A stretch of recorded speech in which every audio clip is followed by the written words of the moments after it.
И велат дека болниот има само една голема потреба, тоа е да биде здрав. Не здравите има многу потреби.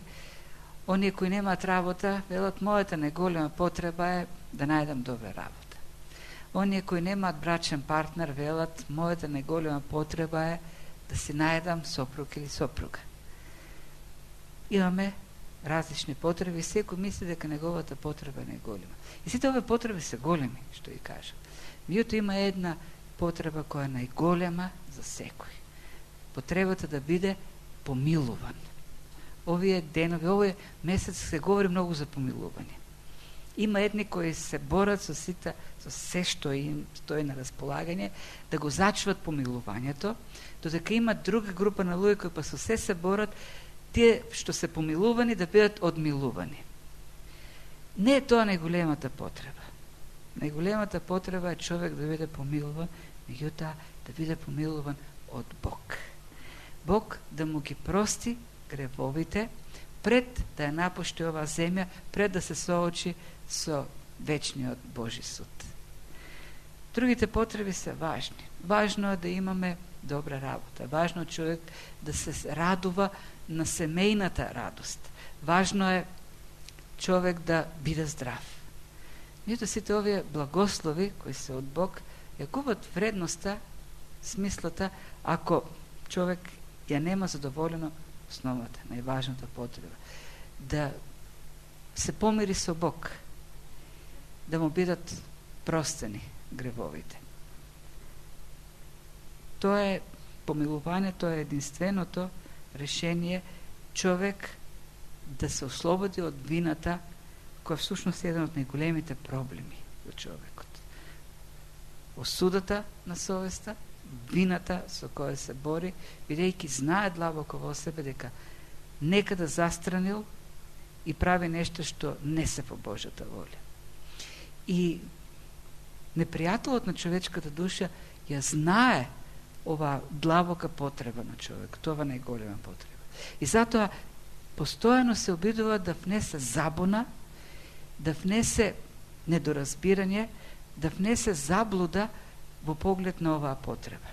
И современиот човек во филозофиите во кои што живее, осознавајќи ја таа потреба, бара начини и денеска, бидејќи вината е нешто што прави човекот да се чувства непријатно, терапијата е игнорирај ја.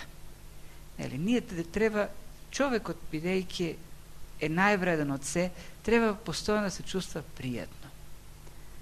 И се она што прави да се чувства непријатно треба да биде тргнат. И затоа кога доаѓа вината, треба да ја пуштиме така. Умот да си го пуштиме на пасне, да игнорираме. Зашто современата филозофија вели човекот на крајот на краишта и не е виновен. Вината не е во него за оние нешта што се случуваат. Некои се измислуваат толерантен Бог. Велат, па Бог не може да осуди така фини луѓе како човек, како што се луѓето. Луѓето се фини во крајна мера. Нема ништо подобро на овој свет од човекот. Нема ништо поважно во овој свет од човекот. Затоа со сигурност Бог не може да го осуди човек. Затоа живеете спокојно, бидејќи Бог нема да ве суди. Бог е добар, Бог е толерантен и Бог нема да осуди такви фини луѓе. Да ние грешиме, меѓутоа сме фини. Некои се обидуваат тој проблем со осудата, кој е брежан во човекот, да го успокојат со некои дела. Има луѓе кои се камшикуваат. Има луѓе кои даваат пари за да се градат цркви. Има луѓе кои постат.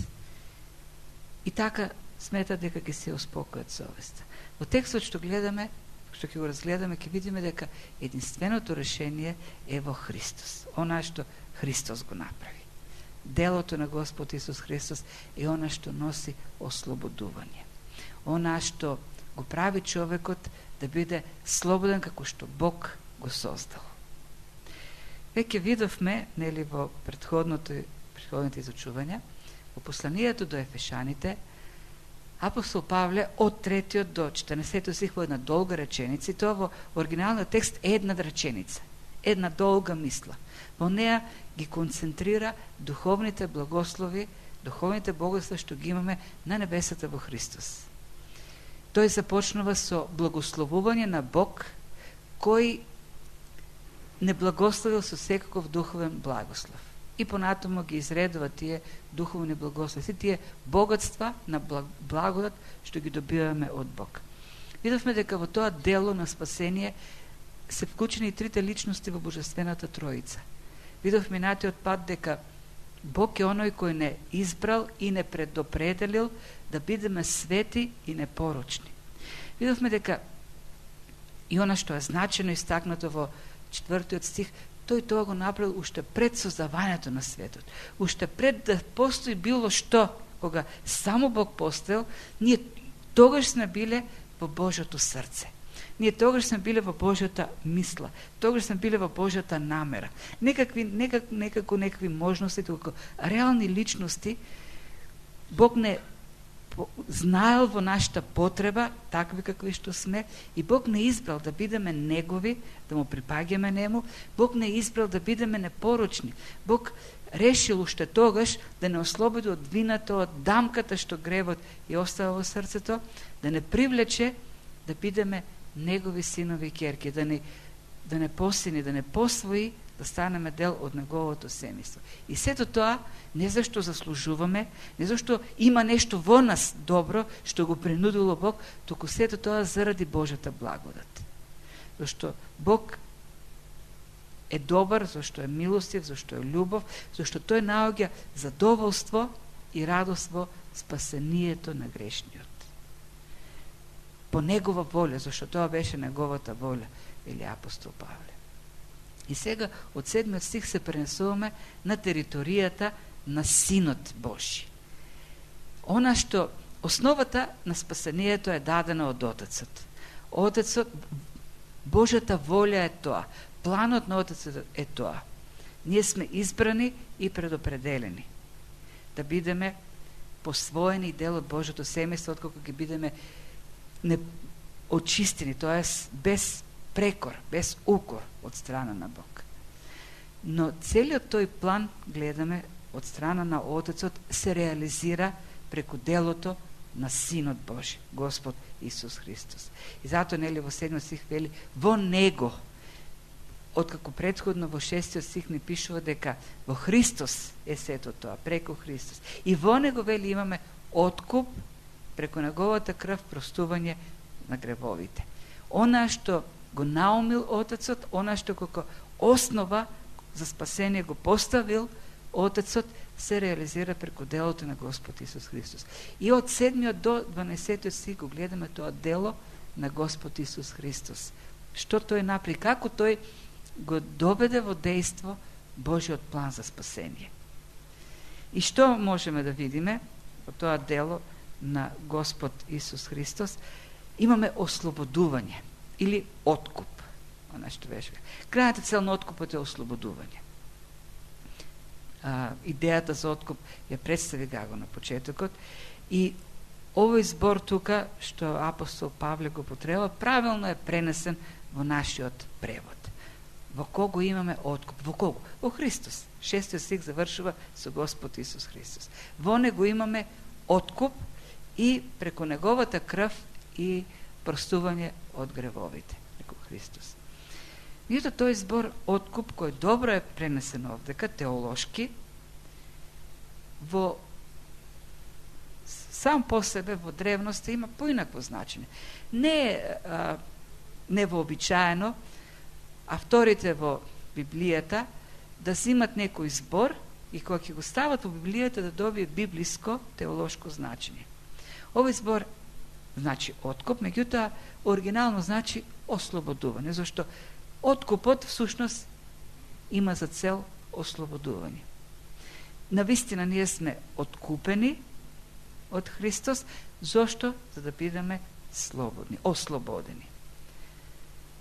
И употребувајќи го овој збор всушност, апостол Павле не пренесува или ни пренесува сцена која била вообичаена во тоа време. не пренесува на пазарот на робови. Нешто што било секојдневие во Римската империја. Како што денес има пазар на коли, пазар на добиток, на животни, ајван пазар, така имало во тоа време и пазар на робови, каде што луѓе биле продавани како што денес се продава стоката. И оно што имал пари можел да си купи како собственост човек. И тој човек е негова собственост. И која е сликата, сушност, на апостол? Овој збор, сушност, се употребава за купување на таков пазар. Ние сме оковани, како робови, оковани под робството на гревот. Ние сме робови. И Господ Исус Христос доаѓа и не откупува. И откако не откупува, не ослободува од тоа робство. Но која е всушност идејата за слободата, библиската идеја за ослободување? Ослободувањето не значи ослободен сум и сега правам што сакам. Библиската идеја за ослободување е всушност ние да бидеме обновени во оној образ и за онаа цел за која Бог и не создал. Што значи робството под гревот? Робството под гревот нас не ни овозможува, не ни дозволува да го живееме животот за кој што сме создадени. Тоа значи робство. Во робството човекот не може да биде употребен, ја нема она употребна вредност за кој што е создаден од Бог. И кога Господ Исус Христос не откупува, всушност значи дека тој не прави, не обнова да функционираме како личности за кои и сме создадени. Тоа е идејата за ослободување. Човек во грев, човек во робството под гревот, во неговата природна состојба е неупотреблив за она за што е создаден. Човекот е создаден за да живее со Бог, да живее по волјата на Бог, да живее за слава на Бог. Во гревот, поради гревот, човек не може да извршува таа функција. Гревот не му дозволува. Тој не е слободен да живее за она за што е создаден. Човекот има поинаква употребна вредност од тоа на што сега ја живее. Во теоријата на економијата и во праксата се говори за, има две категории, вредност и употребна вредност. Вредноста на една стока, на еден производ е определена од вредноста на материјалите што се потрошени за тој производ и вредноста на човечкиот труд што е вложен и се додава вишок на вредност, профит и тоа се чинува вредноста. Меѓутоа, вистинската вредност на еден производ е одредена од употребната вредност. Она за што е произведен тој производ. Например, Тајната вечера на Леонардо да Винчи. Ако земеме како вредност, тоа едно платно и бои, кои вредат 1000 денари. Меѓутоа, вистинската, употребната вредност, бидејќи тоа ремек дело, е 1.000.000 пати повеќе од вистинската вредност. И сега, представете си тој предмет кој има употребна вредност од $1.000.000, вие да го употребите, да го земете платното, да го употребите за седење на трева. Тоа не е употребната вредност на едно такво уметничко дело. Човечката употребна вредност е да биде дете на Бог. И како дете на Бог, како царско дете, да го живее овој живот. Да го живее со тоа што гради вечно царство на Бог. Гревот, во робството на гревот, човекот живее сосема поинаква вредност. Неговиот живот добива сосема поинаква вредност. Поради гревот. Христос точно тоа го прави. Човекот без Бог, човек без Христос не може да биде вистински употребен во овој живот. Некој може да каже, нема, а тоа пак носи незадоволеност. Тоа носи неисполнетост. Ако животот не биде живеен во намера во која што Бог го создал, таквиот живот не носи исполнетост и задоволство.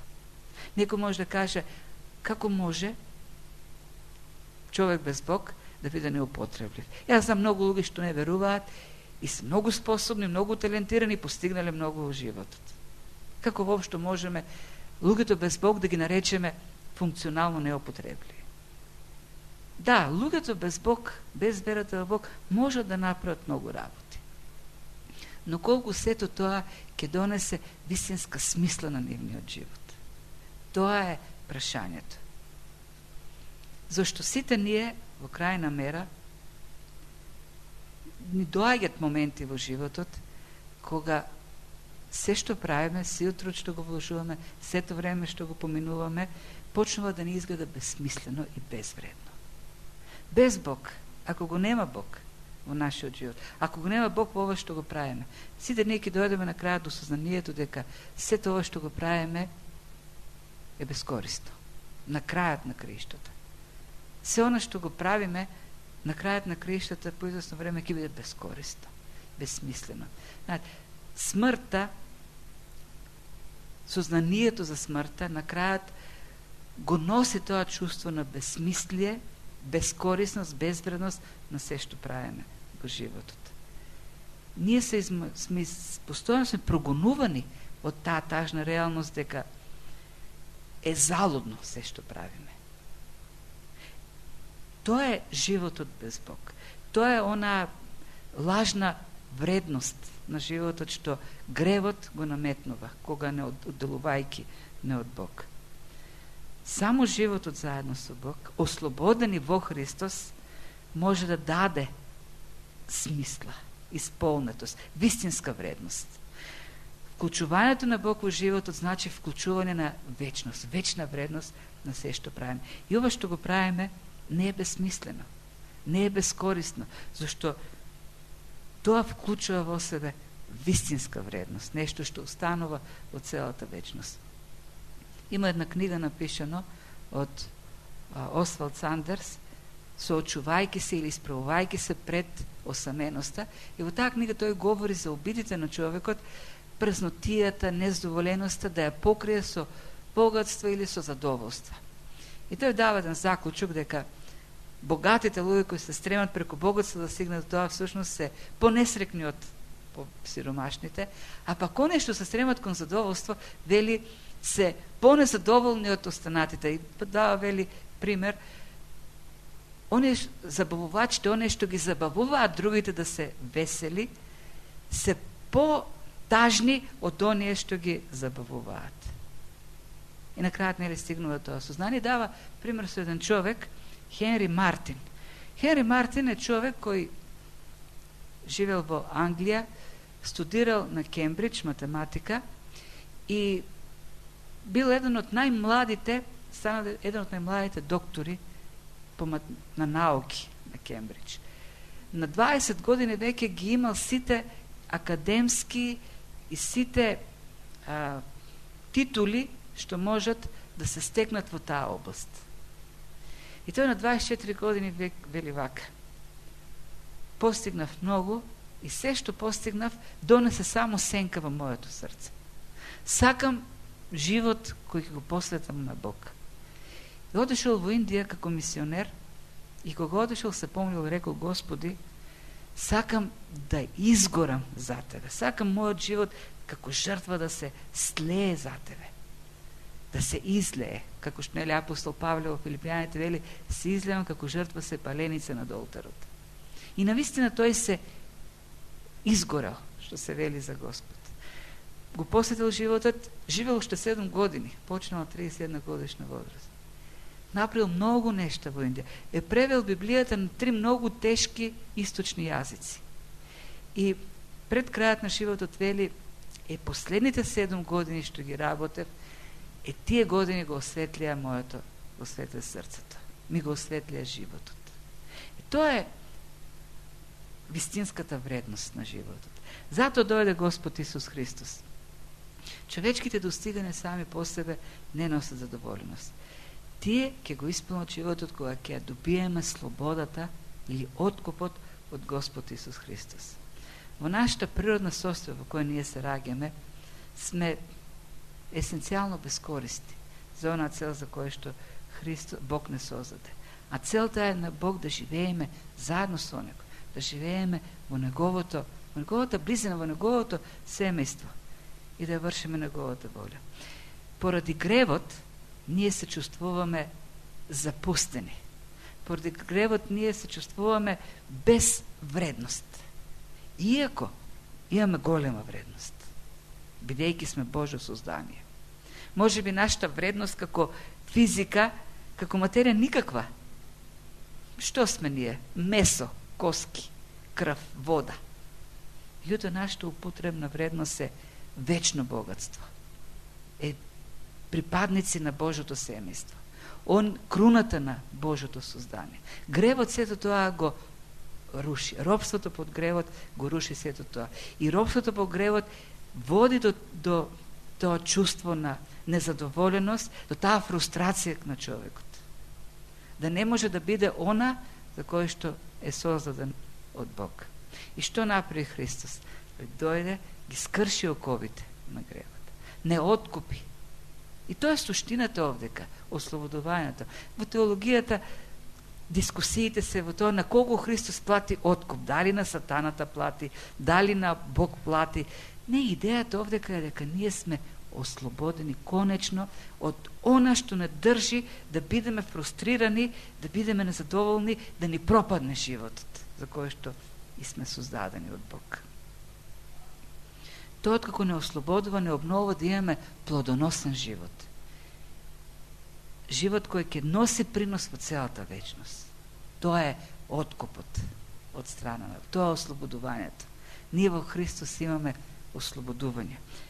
Тоа е, испуштив можебе, зборчето на зборот аполутросис, тоа е употребен како откуп, ослободување или избавување.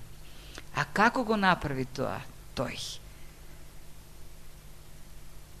Во кого имаме откуп преку неговата крв, простување на гревовите. Со тоа што тој преку неговата крв, значи како не откупи? Не откупи со неговата крв. И со неговата крв тој, сушност гледаме што значи ослободувањето. И даде простување. И тука овие два збора се многу интересни, многу важни.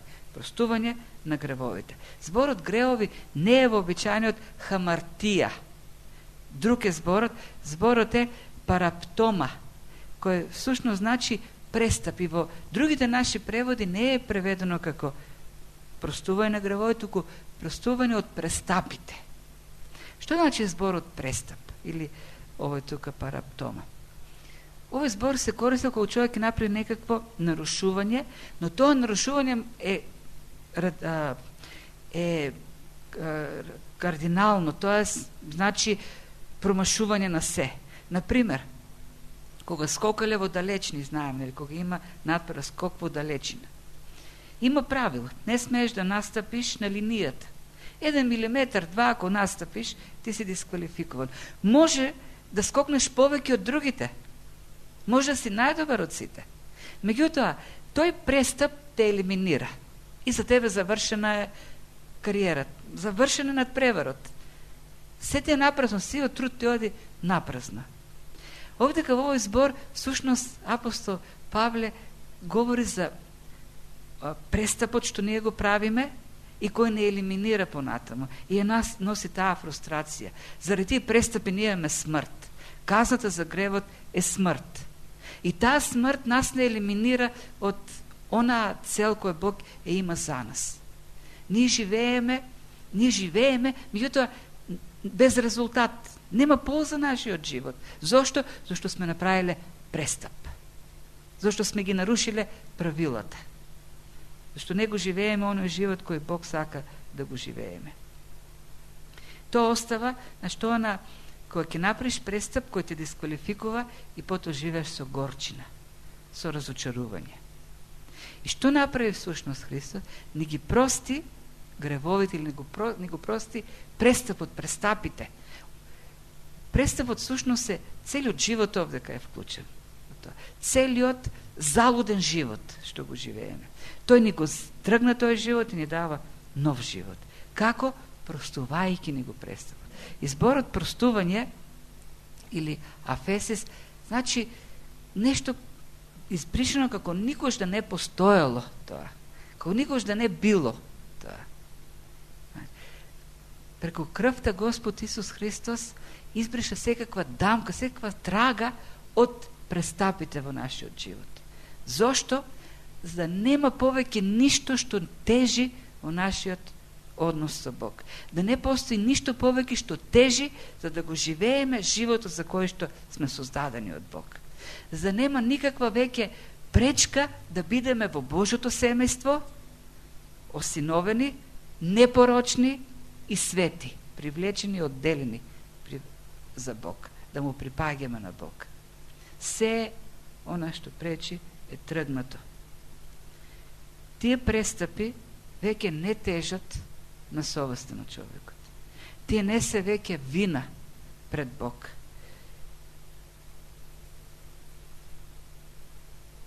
Господ Исус доаѓа и ни го вели она што го кажа на онаа несреќна жена која беше фатена во прелюба и рече: оди си, простено ти е, јас не те осудувам, оди си и не греши повеќе. Како може Христос тоа да го каже?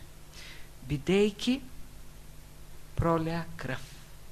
Насекаде во Библијата пишува: нема простување без пролевање. Без пролевање на крв нема проштевање. Вели во Евреите 9:22b. Господ Исус Христос пролеа крв. Делото на крстот е гаранцијата за нашето простување. Тоа е механизмот што Бог го воведе, тоа е механизмот што се исполни. Плати скапа цена. И тоа треба да биде за нас едно подсетување, за да го живееме вистинскиот живот. Цената за откупот е висока. Крв. Крв, делото на Христос не изгледа многу пријатно. Не изгледа многу, кога луѓето гледат и слушат, не поттикнува пријатни чувства. Самата крв не е нешто пријатно. Крвта е мириса, тешка е, тежок мирис. Масна е. Гадна е крвта. Има луѓе кои ќе видат крв се насвестуваат. И зошто некои се чудат? Зошто толку Бог инсистира на крв? Зошто толку бара крв заради нашиот откуп?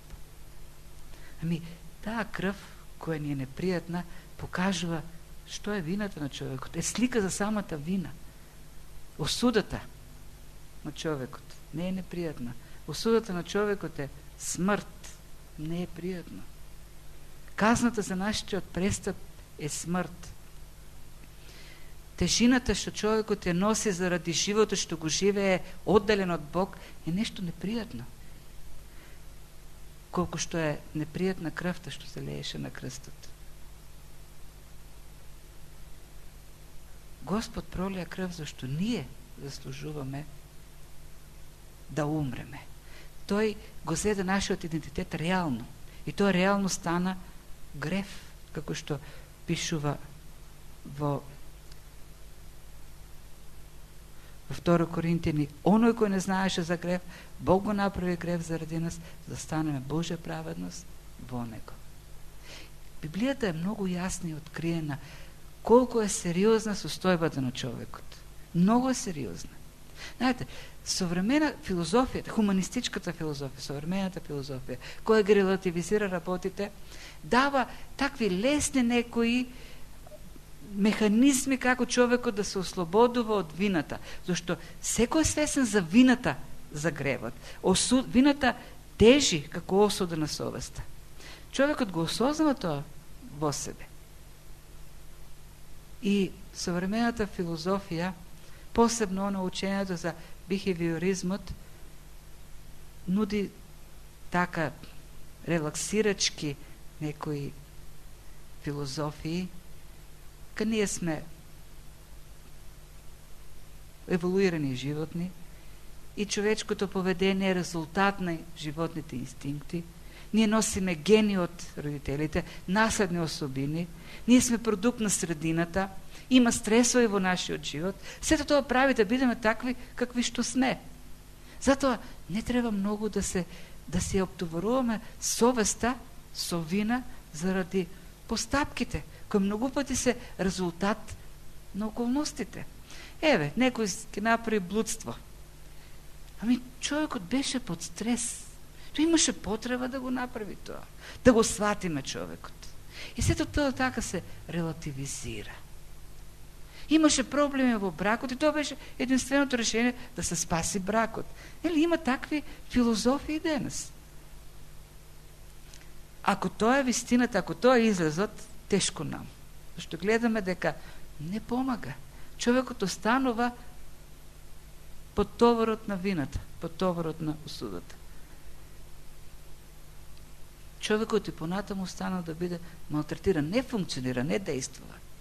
Еднаш ќе престапи, втор пат ќе престапи и тој станува зависник на престапот.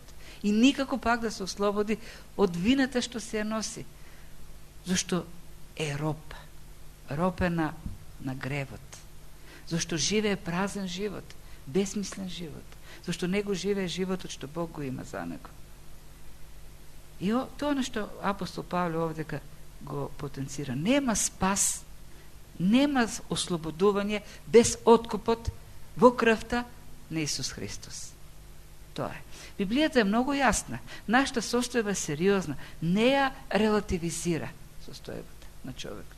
Сериозна е состојбата на човекот. Човек живее живот кој е мизерен. Тоа вели Библијата. И последиците од тој мизерен живот е смрт. Последиците за тоа робство е смрт. Пресудата јасно е кажана. Но меѓутоа Библијата јасно го дава и решението. Крвта на Господ Исус Христос е решението. Спасението е во Господ Исус Христос. Тој доаѓа, тој не откупува. Тој целосно ја плаќа казната. И бидејќи тој целосно покрива се, затоа можеме целосно да бидеме прифатени од Господ Исус Христос. Неговата правда целосно е задоволена во Христовата крв. Тоа е идејата на тој текст. Тоа е суштината на ослободувањето. А кој е мотивот? И тоа Бог го направи зашто се многу добри и заслужуваме. Не, вели апостол Павле. По богатството, заради богатството на неговата благодат. И повторно не подсетува дека мотивот не е во нас, не е нешто во нас, току она што е во Бог. Благодата која што е во Бог. Веќе Бог е наклонет кон нас, тој го прави, тоа не спасува. И ова не му е доволно на апостол Павле, туку вели дека тоа богатство на негова благодат или таа благодат ни ја даде изобилно. И овдека има еден збор кој е употребен за изобилно, периселово, кој значи да се дотура. Тоест, значи да се излее нешто.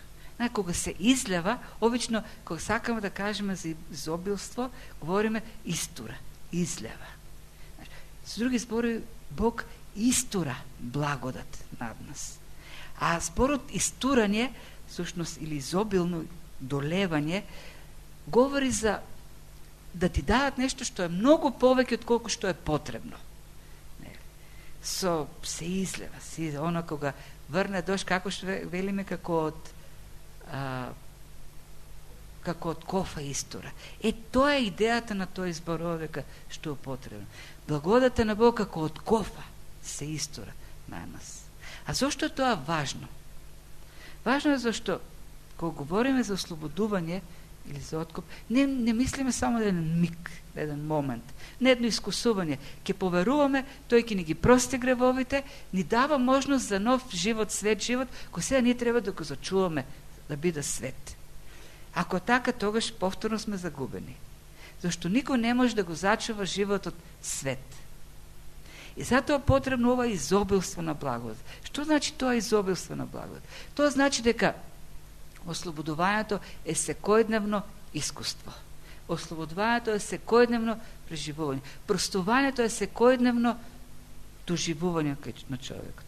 Тоа значи дека човекот секој ден искусува ослободување, секој ден искусува нов почеток. Секој утро тој може да започне нов почеток во Христос. Бидејќи таа благодат се излева. Тоа не е нешто еднократно дадено. Изобилно е излеана во нашиот живот. Ние имаме потреба од секојдневно простување. Тоа е вистината. Ние имаме потреба од секојдневно ослободување.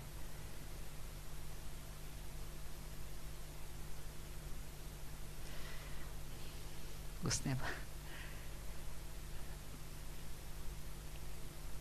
Ако ја сватиме оваа вистина, тогаш ние секојдневно ќе живееме со она чувство на ослободеност, она чувство на задоволство. Некој може да каже, ама добро, ваквото учење нема ли да не направи неодговорни, тоест, ако таа благодат толку изобилно излеана на нас, нема ли некој да си каже, па добро, ке си грешам колку што сакам, а Бог, бидејќи излеал благодат, ќе ме спасува. И апостол Павле додава нешто овдека, многу важно. Таа благодат која што ни ја даде изобилно, ни ја даде заедно со сета мудрост и разум. Ако некој вак си мисли, како што нели кажа, тоа покажува дека тој вистински и не ја преживел Божјата благодат. Тоа покажува дека тој вистински него живее новиот живот. Тоа одговорноста, тој говори за сета мудрост и разум. Потребна ни е мудрост, Божја и разум, да сватиме од што сме откупени, зашто сме откупени, какво богатство имаме во животот. Каква цена плати Господ Исус Христос за нашиот откуп и какви нови можности имаме. Ако некој продолжи да живее во мизеријата на гревот, па тој покажува дека тој не сватил што е благодат. Тој нема мудрост и разумот да свати што значи да се живее вистинскиот живот кој Бог ни го дава. Кој, откако бил посвоен и од просјак, бил внесен во Божиот дворец и бил облечен во царска облека и ги ужива сите достоинства што ги има царот, би се вратил назад во просјачкиот живот. Оној што вистински е вкусил благодата и осознал благодата, оној што бил ослободен и го вкусил животот во Бог, тој ќе бара сета мудрост и разум како да го живее вистинскиот живот во Христос, како да го живее вистинскиот живот за Бог, како да се насладува секојдневно на ослободувањето што Бог му го дава, на избавувањето од робството во гревот. И тоа е идејата на овој текст. Да памтиме од што сме избавени, да не се враќаме во мизеријата на робството, на робскиот живот, туку да ја живееме слободата која пред се значи да бидеш слободен, да го живееш вистинскиот живот за кој сме создадени. Христос тоа го направи. Дојде на пазарот за робови, не купи, плати цена, си го даде животот за нас. Умра за нас, за да не откупи. И откако не откупи, не ослободи да го живееме тој вистински живот. Привлечени од Бог да бидеме дел од неговото семејство. Нема повеќе осуда. Нема повеќе товар. Нема повеќе пречки кои не сопираат да го живееме вистинскиот живот за Бог. Бог гледа благонаклонето кон нас, гледа како на негови деца. Во нас е неговото благоволение. Бог да ни дава мудрост и разум, сета мудрост и разум што ни ја дал, да ни користат, да ги употребуваме за да го живееме тој вистински живот. Да ја живееме вредноста која Бог ни ја дава. Не в гревот, не овој свет, Бог ни ја дава. Да го имаме вистинскиот вреден живот, зашто за тоа сме откупени и спасени. Господ да ни помага, сите нам во сето тоа. Амин.